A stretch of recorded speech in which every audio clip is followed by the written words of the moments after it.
नमस्कार, मी Avinash चिलेकर. PCB today मध्ये आपलं स्वागत आहे. पीसीबी कट्ट्यामध्ये आपण पिंपरी चिंचवड महापालिका निवडणुकीतील उमेदवारांशी चर्चा करतोय. आता माझ्यासोबत आहेत सुलक्षणा शिलवंतधर, डॉक्टर सुलक्षणा शिलवंतधर, प्रभाग क्रमांक 20, म्हणजे थोडक्यात संत तुकाराम नगर तोच परिसर. ताई, आपलं स्वागत आहे. नमस्कार. नमस्कार. रामकृष्ण हरी. रामकृष्ण हरी वाजवा तुतारी. तुमची घोषणा पॉप्युलर आहे. सुलक्षताईंचा परिचय म्हणजे 2017 मध्ये त्या महापालिकेत नगरसेविका म्हणून निवडून आल्या. सभागृहामधील अभ्यासपूर्ण भाषण, रोखठोक भाषण अशी त्यांची ख्याती आहे. आणि त्याशिवाय गेल्या विधानसभा निवडणुकीमध्ये पिंपरी राखीव मतदारसंघातून त्या अधिकृत उमेदवार होत्या. राष्ट्रवादी काँग्रेस शरदचंद्र पवार पक्षाच्या. 5 लाख मतं त्यांनी त्यावेळेस घेतली. पराभव झाला थोडक्यामध्ये, परंतु त्यावेळेस त्यांची हवा होती. आता पुन्हा या निवडणुकीत, महापालिका निवडणुकीमध्ये त्या प्रभागातून त्या स्वतः रिंगणात उतरलेल्या आहेत. राष्ट्रवादी काँग्रेस शरदचंद्र पवार गटाच्या वतीने, आणि ते मैत्रीपूर्ण लढत आहे. 2 राष्ट्रवादी काही ठिकाणी एकत्र आहे, इथे मात्र मैत्रीपूर्ण लढत आहे. म्हणजे पिंपरी चिंचवड शहरातला हा थोडा आगळा वेगळाच प्रकार आहे. आपण सुरुवात तिथूनच करूया. ताई, नेमकं मला कळालं नाही, पिंपरी चिंचवड शहरामध्ये राष्ट्रवादी काँग्रेस अजितदादांची, राष्ट्रवादी काँग्रेस शरदचंद्र पवारांची फक्त 2च ठिकाणी मैत्रीपूर्ण लढत आणि बाकी ठिकाणी संपूर्ण ते एकत्र लढतात. हा काय प्रकार आहे नेमका? खरं तर हा खूप हास्यास्पद प्रकार आहे सर. पवार साहेबांची मतं पाहिजेत, पवार साहेबांना मानणाऱ्या वर्गाची मतं पाहिजेत, परंतु पवार साहेबांच्या उमेदवारांना उमेदवारी द्यायची नाही, फक्त त्यांची मतं पाहिजेत. आणि हा प्रकार फक्त आणि फक्त प्रभाग क्रमांक 20 मध्ये केलेला आहे. अच्छा, बर. पवार अजितदादांच्या पक्षाचे नेते शहराध्यक्ष आहेत आणि पवार साहेबांच्या राष्ट्रवादीमध्ये मी एकमेव नगरसेविका पिंपरी विधानसभेमध्ये आहे. बर. इथे एकच उमेदवारी आमच्या तुतारी चिन्हावर आम्हाला लढू द्यात या प्रभागामध्ये, बाकीची 3 तुम्ही घड्याळावर लढा, असा निरोप सुद्धा आला होता वरिष्ठांकडनं. बर. परंतु सुलक्षणा शिलवंतला उमेदवारी आम्ही देऊ शकत नाही, आमच्या सोबत आम्ही घेऊ शकत नाही, आणि म्हणून सगळ्या नेत्यांनी विनंती करून सुद्धा इथे 4चा पॅनल यांनी दिलेला आहे. अच्छा. मग आता माझ्या विरोधात जर उमेदवार असेल तर ही मैत्रीपूर्ण लढत कसली सर? म्हणजे सरळ सरळ तुमची लढतच आहे, आमची एकमेकांच्या विरोधात लढत आहे. त्याच्यामुळे मैत्री वगैरे काही नसते राजकारणात. जेव्हा माझ्या विरोधात आमच्या विचारांचा जर तुम्ही म्हणताय 2 राष्ट्रवादी एकत्र आहे, मग वास्तविक पाहता तिथे एकच उमेदवार दोन्ही राष्ट्रवादीच्या वतीने पाहिजे होता. चिन्ह कोणतं ते वरिष्ठ ठरवणार होते. एकच तुतारीवर लढू द्या एवढं सांगितलेलं असताना सुद्धा घड्याळाचा उमेदवार तिथे तुम्ही दिलेला आहे. त्यामुळे आता त्या ठिकाणी, त्या प्रभागामध्ये मैत्रीपूर्ण लढत वगैरे असं काही नाही. आम्ही 2 जागा लढतोय, एक ओबीसी महिला आणि एक एससी. ओबीसी महिलामध्ये कोण आहे? एक आमचे सामाजिक कार्यकर्ते आहेत संतोष म्हात्रे, त्यांच्या सुविद्य पत्नी. त्याही 2 वर्ष प्रभागामध्ये चांगल्या पद्धतीने लोकांपर्यंत पोहोचतायत, कामं करतायत. त्यामुळे फक्त 2 जागा आम्ही लढतोय आणि 2 जागांसाठी आम्ही मतं मागतोय. तुमच्या आता प्रमुख प्रतिस्पर्धी भाजप आहे. इथे संपूर्ण शहरामध्ये राष्ट्रवादी काँग्रेस वर्सेस भाजप अशी इथून तिथून 128 वॉर्डमध्ये 128 जागांवरती लढत पाहिली. इथं तुमच्या वल्लभनगरला प्रभाग क्रमांक 20 मध्ये तुमची लढत नेमकी कोणाविरुद्ध आहे? राष्ट्रवादी काँग्रेस अजित पवारांच्या विरुद्ध आहे की भाजपच्या विरुद्ध आहे? खरं तर आमच्या प्रभागात भाजप नाहीच आहे सर. बर. तुम्हाला आठवत असेल 2017च्या निवडणुकीच्या पूर्वी सध्याच्या भाजपच्या महिला आघाडीच्या अध्यक्षा सौ सुजाताताई पालांडे ह्या राष्ट्रवादीच्या महिला अध्यक्ष होत्या. हो, राष्ट्रवादीच्या होत्या, बरोबर. त्यांची तिकीट नाकारलं गेलं. तेव्हा सुद्धा हेच विद्यमान अध्यक्ष होते आणि यांनीच तिकीट नाकारलं गेलं. त्यांनी नाकारलेल्या तिकिटामुळे त्यांचं राजकारण थांबणार आहे का? नाही. बघा, प्रत्येक काम करणाऱ्या नेतृत्वाला अनेक पक्षाची दारं उघडी असतात, काय प्रश्न येत नाही. भाजपची संधी आली, भाजपनी त्यांना बोलावलं, आदल्या रात्रीत त्या बिचारीला पक्ष बदलावा लागला, तिने पक्ष बदलला. तिकीट देणं फक्त तुमच्या हातात असतं, परंतु मतदारांना माहिती असतं की निवडून कोणाला द्यायचंय. आमच्या प्रभागामध्ये एकमेव भाजपची नगरसेविका निवडून आली आणि जनतेने तिला भरघोस मतांनी निवडून. बाकी 3ही राष्ट्रवादीची मतं. बाकी 3ही राष्ट्रवादीची मतं होती, परंतु तिच्यावर केलेल्या अन्यायाच्या बदल्यात जनतेने तिला मतदान करून निवडून दिलं. मग असाच प्रकार आता तुमच्या बाबतीत? नक्कीच सर, कारण प्रत्येकाने आपले आपले नातेसंबंध, हितसंबंध मतदारांशी जपलेले असतात.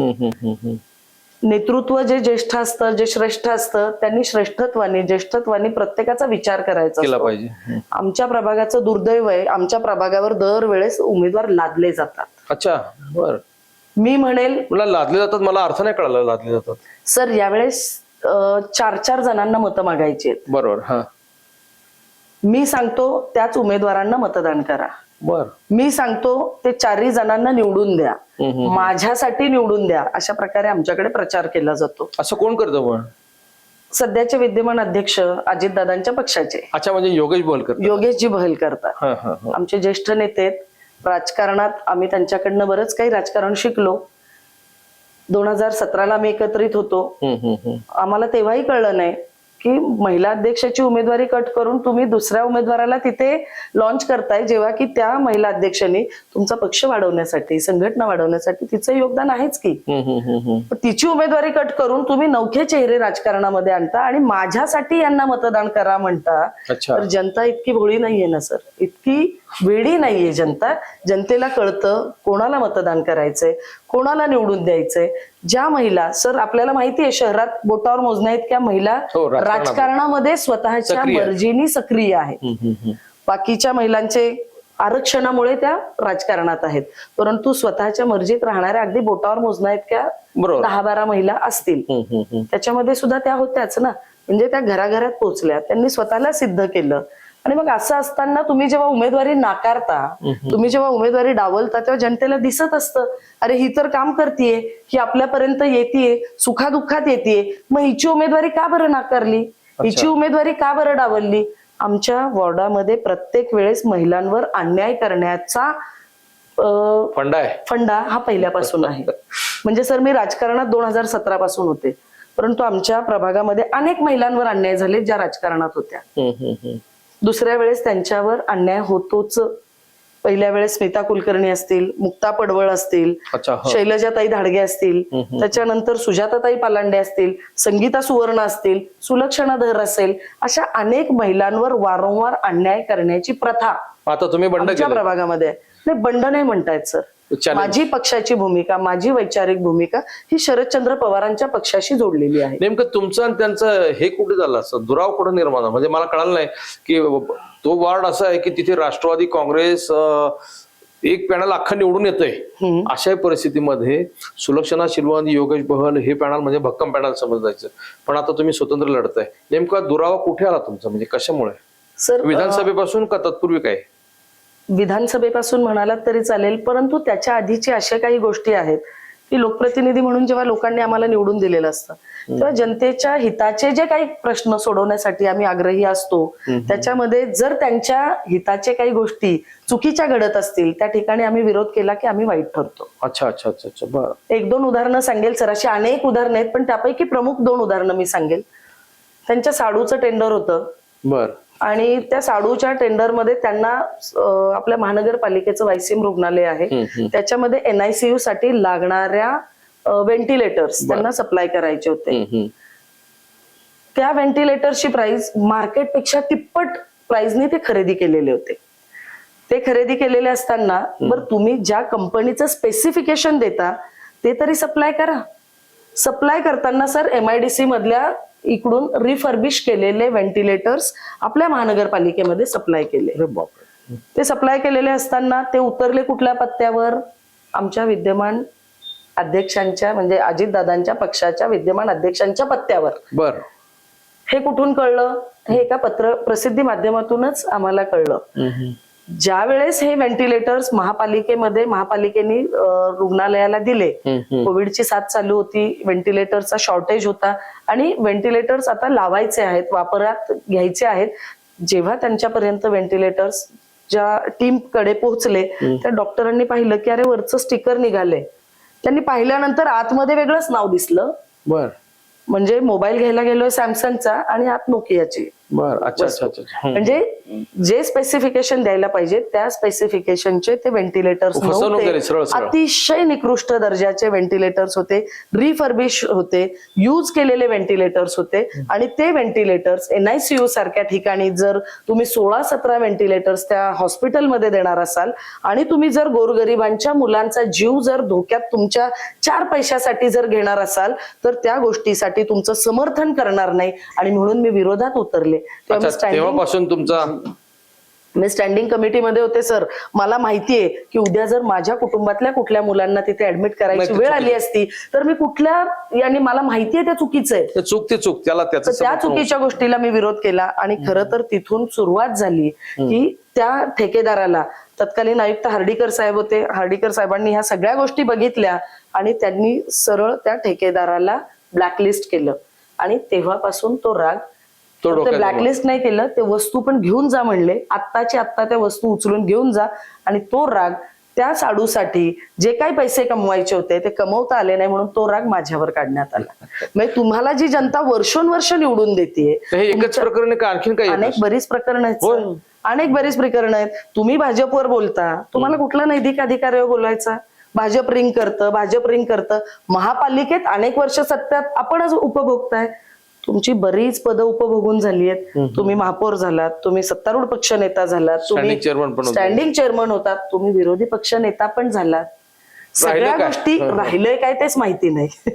राहिलंय काय शिल्लक? बहुतेक महिला बालकल्याणचं पद राहिलं असेल म्हणून पालिकेत जाण्याचा हट्ट आहे की काय, असं आमच्या प्रभागामध्ये सगळ्यांना वाटतंय. जनतेला वाटतंय की सगळी पदं उपभोगल्यानंतर राहतंय काय शिल्लक? पण इतका पॉवरफुल नेता तुमच्या समोर आहे, तुम्ही लढत कशी देताय? तुम्हाला कोण मत देणार? सर, मुळात माझी लढत त्या नेत्याबरोबर नाही, त्यांच्याबरोबर नाही, पण त्यांच्या पॅनल बरोबर आहे ना. त्यांच्या पॅनलमध्ये उमेदवार कोण हेच मला माहित नाही, कारण त्यांचा अख्ख्या पॅनलचा प्रचार हे एकटेच करतात. त्यांनी कोणाचं इंट्रोडक्शनच करून दिलेलं नाही की हा माझा अ गटातला उमेदवार आहे, माझ्या अ गटातल्या उमेदवाराला अ गटाच्या उमेदवारांशीच कम्पेअर करून मतदान द्या, ब गटातलं ही उमेदवार आहे, क गटातली ही उमेदवार, असलं काही सांगितलेलं नाही.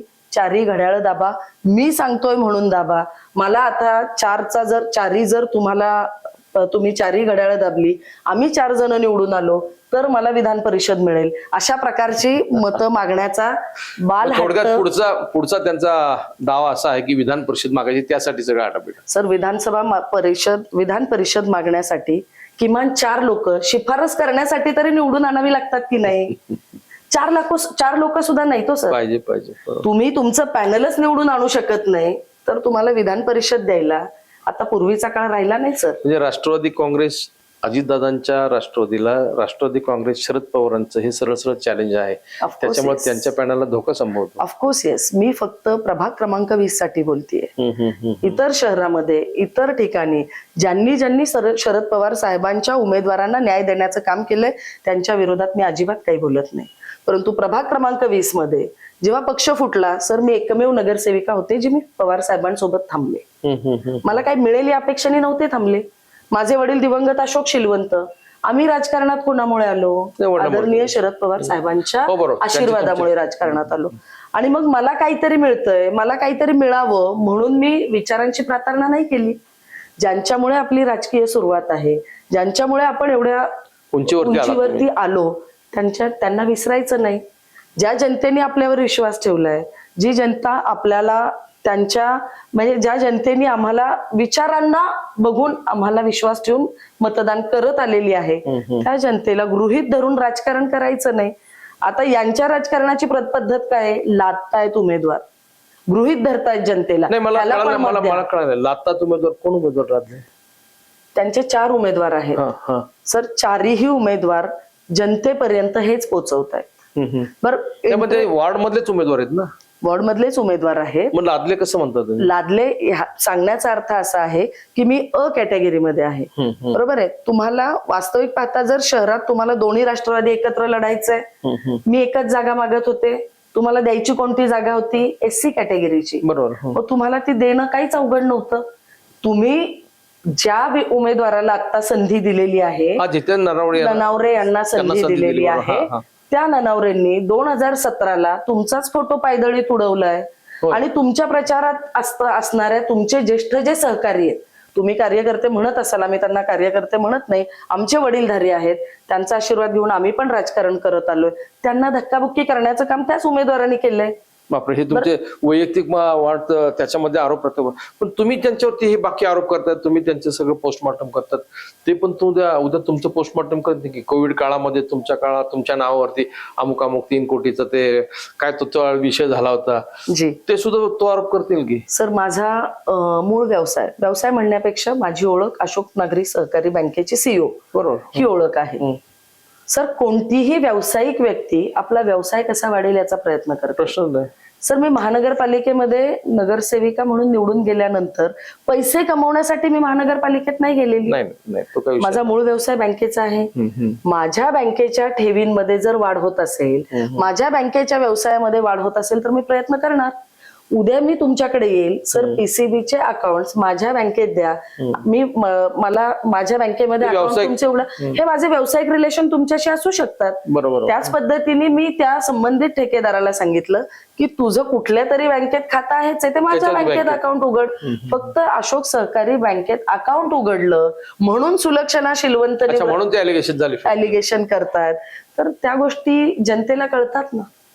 जनतेला कळतात ना की माझा काही संबंधच नाही ना त्या गोष्टींशी. लोक खरं खोटं ते लोकांना कळतं सर. हा विषय खूप जुना आहे, कोविडच्या राजकीय आरोप प्रत्यारोप हे चालू आणि ते होत राहतं सर. मला एक सांगा, तुमचा वार्ड जो आहे संपूर्ण, त्या वार्ड मध्ये आता समस्या काय राहिल्या? तुमचा वार्ड तर एकदम वेल डेव्हलप आहे म्हणतात एकदम. सर, मी तुम्हाला गंमत सांगते, मागच्या महिन्यात 2 महिन्यापूर्वी अजितदादा आमच्या वॉर्ड मध्ये आले होते आणि एक छोटीशी सभा, कोपरा सभा म्हणा किंवा लोकांची भेटीगाठींचा दौरा दादांचा होता आणि तुकाराम महाराज पुतळ्यात दादांना आणण्यात आलं. आता तुकाराम महाराज, आमच्या संत तुकाराम नगरची ओळख ही संत तुकाराम महाराजांचा पुतळा. सर, तुम्ही अनेकदा आला असाल, तुम्हाला तो पुतळा दिसला का? सर, वाईट वाटतं. या प्रभागाचं तुम्ही अनेक वर्ष नेतृत्व करता, संत तुकाराम महाराजांचा पुतळा तुम्ही कशा पद्धतीने डेव्हलप करायला पाहिजे होता. गाडीतनं उतरल्यावर कव्हर केला तो झाकलाय, तो गोडाऊन मध्ये ठेवल्यासारखा पुतळा ठेवलेला आहे. तुमची तेवढी मानसिकता नाही का? या जनतेला काहीतरी चांगलं द्यावंसं वाटत नाही का? सर, दादा आले, दादा पाहतायत, अरे कुठे आहे तुकाराम महाराज पुतळा? तुम्ही वर्षोनवर्ष राजकारण करताय, तुम्ही किमान दाखवण्यासारख्या 4 गोष्टी तर करायच्या होत्या. काय आहे काय तुमच्याकडे? वायसीएम हॉस्पिटल ही एक तुमच्या याची ओळख आहे. सर, वायसीएम हॉस्पिटलमध्ये त्यांचं किती योगदान आहे? ते रामकृष्ण शेवडे काका त्याचं योगदान घेतात, आमचे रामकृष्ण मोरे साहेबांचं त्याच्यामध्ये, यांचं स्वतःचं व्यक्तिगत योगदान काय आहे? हे शहराचं नाक आहे वायसीएम, त्याच्यामुळे सुलक्षणा शिलवंतनी हे केलं किंवा XYZ व्यक्तीने हे केलं असं नाही म्हणू शकत तुम्ही. परंतु तुमच्या वॉर्डमध्ये करण्यासारख्या बऱ्याच गोष्टी होत्या. तुम्ही आमच्याकडे बरेचदा आला असाल. काय केलं, काय राहिलं? जर बरंच राहिलंय, काय केलं ते त्यांनाच विचारा, पण काय राहिलंय ते मी सांगते. तुमच्या 5 वर्षाच्या काळात तुम्ही पण नगरसेवक होता, मग त्या काळात काहीतरी काम केलं असेल? 100% सर. सर, जनतेला काय अपेक्षित असतो? मी नौकी होते, आमच्याकडे निवडून आल्यानंतर प्रभागाची वाटणी केली. बरोबर. तुम्ही हे बघायचं, तुम्ही ते बघायचं, तुम्ही ते बघायचं. सर, मी त्यात अडकले नाही. मी कासारवाडीत पण जात राहिले, मी फुलेनगर, लांडेवाडी, जो काही माझ्याकडे एरिया होता मी सगळीकडे गेले, प्रत्येकाच्या सुखादुःखात गेले. छोटी छोटी जी काही कामं नगरसेवकांनी करायची असतात, ड्रेनेज, वॉटर, मीटर, गटर, ही सगळी कामं मी स्वतः उभी राहून केलेली. आणि ती कामं केली म्हणून मी जनतेवर उपकार केला असं नाहीये. त्या कामासाठी जनता काही जण सांगतात की आम्ही शिफारस पत्र दिलं, आम्ही अमकं केलं, आणि त्यांच्या कम्प्युटरला डेटा असतो बरं का सर. त्याला काय त्याला काही अर्थ, त्याला काही अर्थ नाही. त्यासाठीच तर मोठे प्रोजेक्ट कोणते राबवले तुमच्या याच्यामध्ये? आमच्याकडे मॉर्च्युरीचा प्रोजेक्ट आहे. वायसीएम हॉस्पिटलमध्ये जी नवीन इमारत उभी केली, त्याच्यामध्ये जी काही रिंग केली होती, ती रिंग बोडण्याचं काम, जी काय हाय रेटनी जो काही ठेकेदाराला मॅनेज केलं होतं, आणि त्या रिंग मध्ये यांचा मोठा हातभार होता. त्याच्या बाजूची बिल्डिंग बिलोनी जाते. थोडं खुलं करून सांगताय, मला विषय समजत नाही. साधा वायसीएमची जी नवीन बिल्डिंग होती त्याच्यामध्ये हॉस्पिटल, मेन गेटच्या बाजूला पार्किंग होतं तिथे, त्या बिल्डिंग मध्ये रिंग करण्यात आली. ती रिंग करण्यात आली, त्याच्यामध्ये 11% अबावनी ते टेंडर पास करण्यात आलं. सगळे यांचेच ठरलेले. नाव सत्तेत जरी भाजप असली तरी ठरवायचे मात्र हेच की काम कोणाला द्यायचं, हे काम कोणी करायचं, आणि माझ्या प्रभागात मीच ठरवणार. तर त्यामुळे ह्यांना विचारल्याशिवाय, ह्यांना विश्वासात घेतल्याशिवाय भाजपने रिंग केली असेल का? हेच सगळं ठरवतात. ही रिंग यांनी केली आणि मग जेव्हा माझ्या लक्षात आलं तर मॉर्च्युरीला एका ठेकेदाराला दम दिला आणि त्याला सांगितलं मागे घे. त्याला म्हणलं अजिबात मागे घेऊ नकोस, तुझ्यासोबत मी उभी आहे. जो काही योग्य रेट असेल, महापालिकेचे पैसे वाचवणं, गोरगरिबांच्या जे काही टॅक्स भरतात त्यांचे पैसे वाचवणं ही आमची जबाबदारी आहे. आणि ती जबाबदारी पार पाडण्यासाठी त्या रिंगमध्ये आम्ही त्यांना सांगितलं तू कंटेस्ट कर, तू पार्टिसिपेट कर आणि जो योग्य रेट आहे तो रेट भर. ते टेंडर बिलोनी, शेजारीच बिल्डिंग आहेत, एक एकदम हाय, एक एकदम लो. म्हणजे हा किती जनतेला वेड्यात काढण्याचा प्रकार आहे. तो एक फ्रॉड त्यावेळेस. अनेक सर अशा गोष्टी आहेत. पास्कोचा जो प्रोजेक्ट आहे आमच्याकडे, काय प्रोजेक्ट आहे पास्को म्हणजे सगळ्या शहरातील बायोमेडिकल वेस्ट आमच्या इथे आणून बर्न केलं जातं. सर आजूबाजूला जे स्लम एरिया आहे, माझ्याकडे फुलेनगर डेन्स पॉप्युलेशनचं स्लम आहे, माझ्याकडे स्वर्गंगा, गंगा स्काईज आणि संत तुकाराम नगरचा एरिया आहे. जवळपास 50,000 पॉप्युलेशनचा माझा आजूबाजूचा एरिया आहे. तो अफेक्ट होतोय ना, त्यांच्या जीविताला हानी होतीये ना. मग लोकप्रतिनिधी म्हणून आपण काय करतो सर? ह्या फार गंभीर गोष्टी आहेत, ह्या प्रचंड गंभीर गोष्टी आहेत. तुम्ही त्या विषयावरती आवाज उठवला अनेक वेळा तत्कालीन आयुक्त असताना अनेक वेळा मी या गोष्टींवर या विषयांवर आवाज उठवला. त्यांना शिफ्टिंग साठी सुद्धा मी स्वतः कारणीभूत आहे की माझ्या रहिवाशांना जीविताला जर हानी होत असेल, अर्ध्या प्रमाणात केलेला आहे, थोड्या प्रमाणात अजून त्यांचा आहे, तो सुद्धा लवकरात लवकर सगळं शिफ्ट करा, अशाही प्रकारचा मागणी माझी राहणार आहे. शाळेचे प्रश्न आहेत. आमचा एरिया अगदी मिडल क्लास आणि उच्च महानगरपालिकेच्या शाळेचा पट 40 आणि 50. मी सुद्धा महानगरपालिकेच्या शाळेत शिकले ना. 40 आणि 50 पट आहे सर. मग लोकप्रतिनिधी म्हणून आमची काही जबाबदारी आहे की नाही? आमच्या लोकांना काय पाहिजे हे आम्ही कधी विचारात घेणार आहोत की नाही? सगळ्या आज स्लम मध्ये राहणाऱ्यांना सुद्धा आपली मुलं इंग्रजी माध्यमाच्या शाळेत शिकावी असं वाटतं आणि ते साहजिक आहे सर. ती काळाची गरज आहे. मग त्यासाठी आपण प्रयत्न करणार आहोत की नाही? तुमच्या संपूर्ण वसाहतीची आता मला वाटतं एक क्लस्टर डेव्हलपमेंटनी म्हाडा वगैरे तो प्रोजेक्ट राबवतोय. तो नेमका काय प्रकार आहे? खरं तर आपला पूर्णच प्रभाग म्हणजे 60% भाग हा आमचा म्हाडाचा आहे. बरीचशी जुनी घरं, बरेच अनेक वर्षापूर्वी ती जी घरं मिळाली होती आणि त्याच्यावर बऱ्याचशा ठिकाणी एन्क्रोचमेंट झालेलं आहे. बघा, म्हाडानी जर स्वतः पुनर्वसन केलं तर नागरिकांना फायदा होणार आहे का? किंवा प्रायव्हेट विकसकांनी जर डेव्हलप केलं तर नागरिकांना फायदा होणार आहे? हा सर्वस्वी निर्णय हा नागरिकांनी घ्यायचा आहे. अच्छा, हा सर्वस्वी. कारण मला जर वाटत असेल की हा विकसक आपल्या नागरिकांना चांगला, पण तो किती विश्वासाचा आहे, ह्या सगळ्या गोष्टी जनतेला विश्वासात घेऊन केल्या पाहिजेत. अच्छा, मग आता त्याच्यामध्ये कोणाला जनतेला विश्वासात घेतलं जात नाहीये. परस्पर प्रत्येक जण आपापल्या पद्धतीने जे वाटेल ते करायचा प्रयत्न करताय. तुम्ही त्याच्यामध्ये काही काउंटर केलं? म्हाडाचा अजून कुठल्याही प्रकारे पुढे गेलेला नाहीये विषय, परंतु SRA चा जो विषय आहे त्याबद्दल मी सांगते. माझ्या फुलेनगरमध्ये SRA चा प्रकल्प राबवण्यात आलेला आहे. तो प्रकल्प राबवताना आता जे माझे प्रतिस्पर्धी आहेत त्यांनी लोकांना लिटरली सर दमदाट्या करून त्यांच्या संमत्या घेतलेल्या आहेत. तुम्हाला प्रत्येक कुटुंबातील 4-4 जणांना आम्ही घरं देऊ, खोटं बोलून संमत्या घेतलेल्या आहेत. मग त्या संमत्या घेतल्यानंतर ती घरं पात्र करून घेणं यांचं काम आहे की नाही? ते केलेलं नाहीये. त्या सगळ्या आता ज्याची घरं पहिल्या यादीत आली त्यांनाच मिळणार, बाकीच्यांना मिळणार नाही. हाताला धरून लोकांना घराच्या बाहेर काढलेलं आहे आणि ते झोपडपट्टी पुनर्वसनाचा प्रकल्प मी राबवतोय अशा प्रकारच्या आविर्भावात जर मला मत दिलं नाही तर तुम्हाला घरं मिळणार नाहीत, अशा प्रकारच्या धमक्या दमदाट्या सर आता चालू आहेत.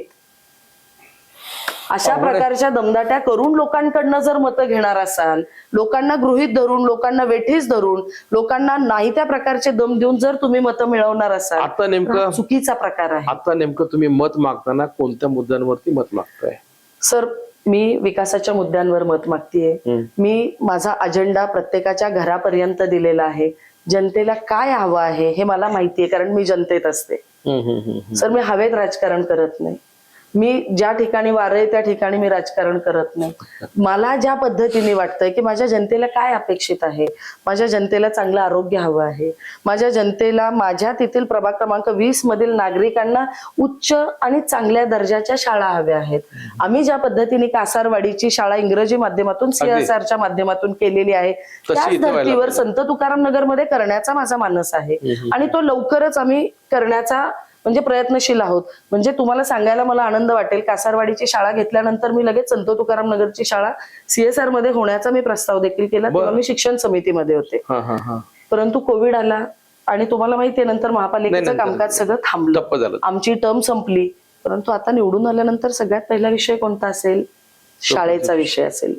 ती गरज आहे, शैक्षणिक गरजा भागवणे आमचं काम आहे. तुमच्याकडे आरक्षणातल्या जागा शिल्लक आहेत का आता डेव्हलपमेंटला? सर, आरक्षणाच्या जागा आमच्याकडे म्हाडाची सगळी जागा असल्यामुळे, म्हाडाची असल्यामुळे आमच्याकडे जी काही जागा डेव्हलप करण्यासाठी आहे त्याच्यामध्ये फार कमी आरक्षण आहेत जी डेव्हलप करायची आहेत.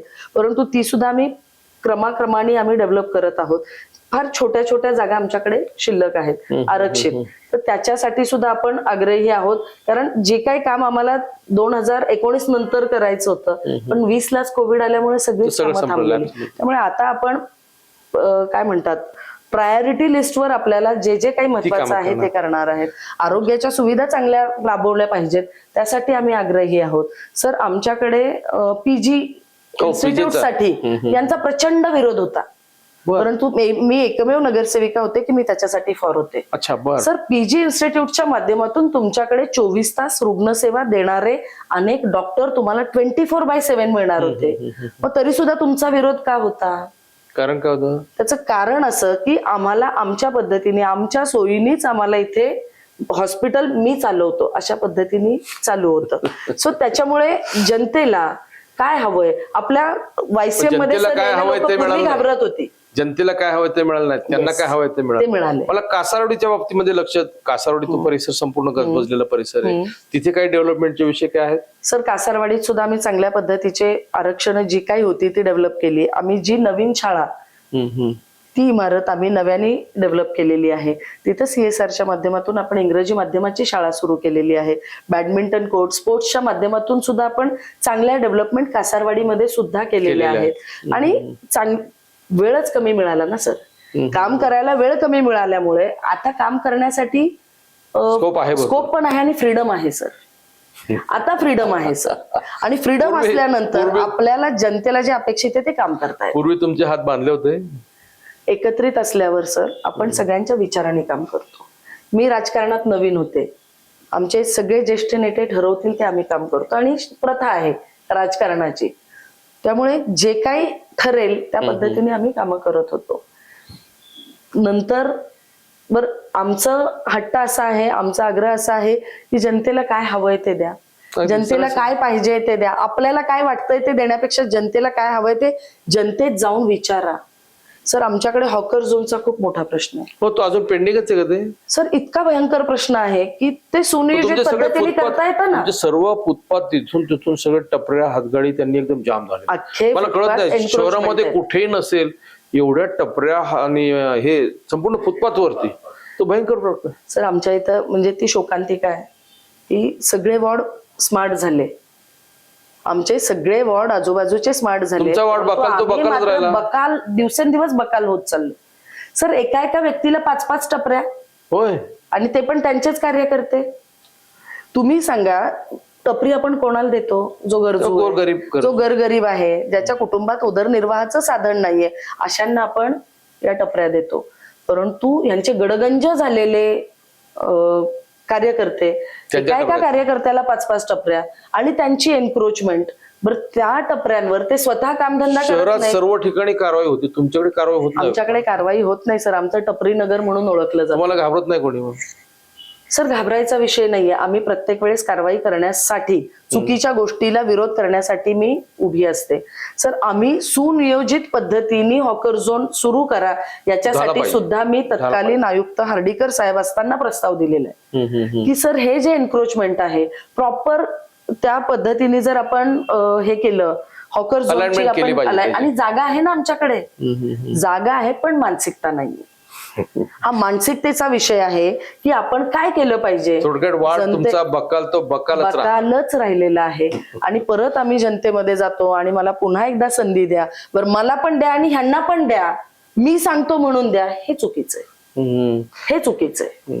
ह्यावेळेस तुम्ही अपील करताय, लोक तुम्हाला साथ देतील? मी जनतेपर्यंत जातीये, मी जनतेला सांगतेय. सर, मला भाजपची विचारणा आलीच की भाजपमध्येही मला विचारण्यात आलं की तू भाजपमध्ये ये, पॅनल स्ट्रॉंग होईल आणि मग माहितीये पुढचं काय झालं असतं. बरोबर.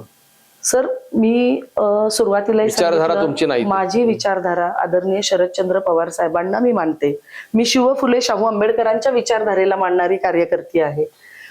राजकारण माझ्यासाठी दुय्यम आहे, समाजकार्य माझ्यासाठी प्रथम आहे आणि समाजकार्यातूनच मी राजकारणात आलेली. त्यामुळे राजकारणासाठी काहीही तडजोड करायची, तत्वांशी तडजोड करायची, जनतेने ठेवलेल्या विचारांशी प्रार्थना करायची हे मला योग्य वाटलं नाही. मी जनतेला विचारलं की मी या परिस्थितीत जर युती नाही झाली, जर दोन्ही राष्ट्रवादी एकत्र येऊन मला जर उमेदवारी नाही मिळाली तर मी काय केलं पाहिजे. जनतेने तुम्हाला सांगितलं? माझ्या नागरिकांनी, माझ्या संत तुकाराम नगर मधील प्रभागातील अनेकांनी मला सांगितलं की तू पवार साहेबांसोबत थांब, तू निष्ठेने थांब. लोक निष्ठावंतांचा विचार करतात. यावेळेस तुमचा विचार करणार? जनतेला चांगलं वाईट सगळं कळतं. जनतेला आपण सांगू शकतो की द्या, पण आतमध्ये जाऊन जनतेला जे योग्य वाटतं तेच जनता करते. सर 2023च्या विधानसभेला, 24च्या विधानसभेला सर मी एकमेव उमेदवार, मी एकटी होते की माझ्या मागे एकही नगरसेवक नव्हते. माझ्या समोरचे जे उमेदवार होते, माझे जे प्रतिस्पर्धी विधानसभेचे होते, त्यांच्याबरोबर 50 नगरसेवक, आजी माझी 3 आमदार, 2 खासदार, एवढा मोठा फौजफाटा असताना सुद्धा जनतेने मला 72,575 मतं माझ्या पदरात दिलेली आहेत. त्याच्यामुळे जनतेला कळतं की हे स्वार्थासाठी आहेत की जनसेवेसाठी राजकारणात आहे. सर मी प्रामाणिक प्रयत्न करतेय, मी जनतेपर्यंत पोहोचतेय, मी माझं विजन सांगतेय, मी जनतेला माझ्या जे काही, मी त्यांच्यासाठी जे काही करणार आहे हे मी सांगतेय. मी प्रामाणिक प्रयत्न करतेय. शेवटी जनता ठरवणार आहे चांगलं कोण आहे, योग्य कोण आहे. आणि प्रत्येक वेळेस आपण 4 मतं मागतोय सर, एकट्यासाठी मत नाही मागते. 4 मतं देताना जनता विचार करते आपल्याला कोणाला द्यायचंय. तुम्ही आता मतं मागताना 4 मागणार, 3 मागणार? नाही सर, आम्ही 2 जागांवर लढतोय. आम्ही फक्त 2 जागांवर लढतोय. त्यामुळे आम्ही सांगताना फक्त रामकृष्ण हरी वाजवा तुतारी एवढंच बोलतोय. जनतेला माहिती ह्या 2 जागांवरच हे लढतायत. उरलेल्या 2 जागा जनता ठरवणार आहे सर. चिन्हाचा काही प्रॉब्लेम येत नाही? अजिबात नाही सर. मी 1 वर्षापूर्वी लढले होते विधानसभा, माझं हेच चिन्ह होतं. हाच प्रचार मी जनतेपर्यंत केला होता आणि त्याच चिन्हावर, त्याच प्रचाराची यंत्रणा माझ्याकडे आहे. सर मी 2024च्या विधानसभा लढल्यानंतर माझ्याकडे सगळ्यात जास्त मतदारांचा डेटा माझ्याकडे कॉन्टॅक्ट लिस्टचा आहे. म्हणजे एका कुटुंबातील सर्वच महिला असतील, पुरुष असतील, युथ असतील, ज्येष्ठ असतील, कुटुंबाचा कॉन्टॅक्ट नंबरचा डेटा माझ्याकडे. मतदार किती आहे टोटल तुमचा? सर माझ्याकडे जवळपास 47,000चा प्रभाग आहे. अच्छा. आणि तो प्रभाग असताना जर 29,000 60% हिशोबाने तुम्ही बघा, 30,000 29,000 वोटिंग होईल. सर माझ्याकडे 24,000 वोटर्सचा डेटा आहे, ज्यांच्याशी मी एका क्लिक मध्ये, एका तासाच्यात 1 to 1 त्यांच्यापर्यंत मला जे पाहिजे त्यांच्यापर्यंत पोहोचवायचं ते मी पोहोचवू शकते. छान. ओव्हरऑल आपण जर पाहिलं सुलक्षणाताई 5 वर्षामध्ये भरपूर तयार झाल्यात.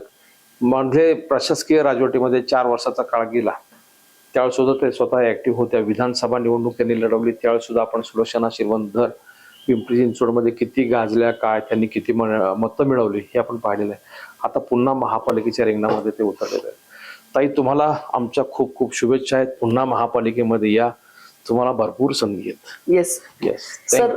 या निमित्ताने मला एक सांगावं असं वाटतंय की राजकारण म्हणलं की आरोप प्रत्यारोप होतात, ते चालू राहतात. यावेळेस माझ्यावर काय भ्रष्टाचाराचा आरोप जे तुम्ही म्हणालात, मला आपल्याला सांगावं असं वाटतंय की जो माणूस भ्रष्टाचार करतो ना, तो स्वतःचं घर विकून, बंगला विकून फ्लॅटमध्ये राहायला येत नाही सर. माझा 5,000 स्क्वेअर फीटचा बंगला विकून मी 1,000 स्क्वेअर फीटच्या फ्लॅटमध्ये राहते. जर माझे भाऊ भ्रष्टाचार करत असते, मला अभिमान आहे सर, माझे भाऊ व्यवसाय करतात.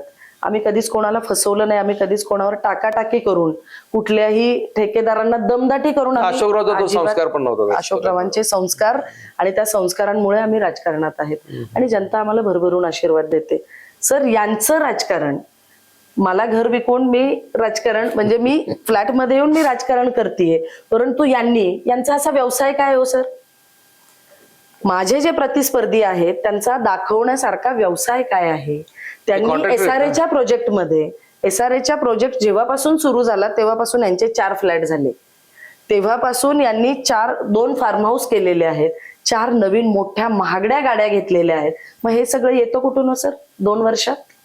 मला कळत नाही, महापालिका निवडणुकीमध्ये अशा प्रकारे जर एकेका उमेदवाराचं पोस्टमॉर्टम सुरू झालं तर लोकांना लक्षात येईल कोण होता तू काय झाला तू. ताई तुम्हाला खूप खूप शुभेच्छा. रामकृष्ण हरी. रामकृष्ण हरी. रामकृष्ण हरी वाजवात होता.